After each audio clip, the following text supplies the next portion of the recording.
Hello friends, இந்த வீடியோவில் ஒரு முக்கியமான விஷயத்தை வந்து பார்க்க போகிறோம். கெட்டதை யார்கிட்டேருந்து கற்றுக்கலாம் அப்படின்னு பார்த்தா, கெட்டதை யார்கிட்டேருந்து நம்ம கற்றுக்கக்கூடாது. அது நம்ம கூட இருந்தவங்களாக இருந்தாலும் சரி, ஃப்ரெண்ட்ஸாக இருந்தாலும் சரி, உறவுக்காராக இருந்தாலும் சரி, தெரிஞ்சவங்களாக யார் இருந்தாலும் சரி, கெட்டதை வந்து யார்கிட்ட இருந்தாலும் நம்ம கற்றுக்கவே கூடாது. சரி, அப்போ நல்லதை எங்கே கற்றுக்க? நல்லதை யார்கிட்ட வேணால் அதே சமயம் நம்ம கற்றுக்க முடியும்.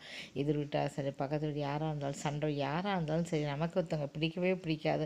அவங்க அவங்க வந்து ஒரு நல்லது செஞ்சாங்க அப்படின்னா தாராளமாக வந்து கற்றுக்கலாம். நல்லதை வந்து பார்த்தோன்னா நம்ம வந்து எப்போனாலும் வந்து யார்கிட்ட இருந்து வந்து கற்றுக்கலாம். அதே சமயம் கெட்டதை யார்கிட்ட இருந்து நம்ம கற்றுக்கக்கூடாது. அப்போ தான் வந்து பார்த்தோன்னா நம்ம வாழ்க்கை வந்து ரொம்ப சந்தோஷமாக இருக்கும். என்றைக்கும் வந்து பார்த்தோன்னா நல்லதே செய்வோம், நல்லதே நினைப்போம், நல்லதே வந்து நினச்சி நல்லதே செய்வோம். அப்போ தான் நமக்கும் மட்டும் நமக்கு வந்து எப்போவுமே நல்லது வந்து நடக்கும். நல்லதை நினச்சா நல்லது மட்டும்தான் வந்து நடக்கும்.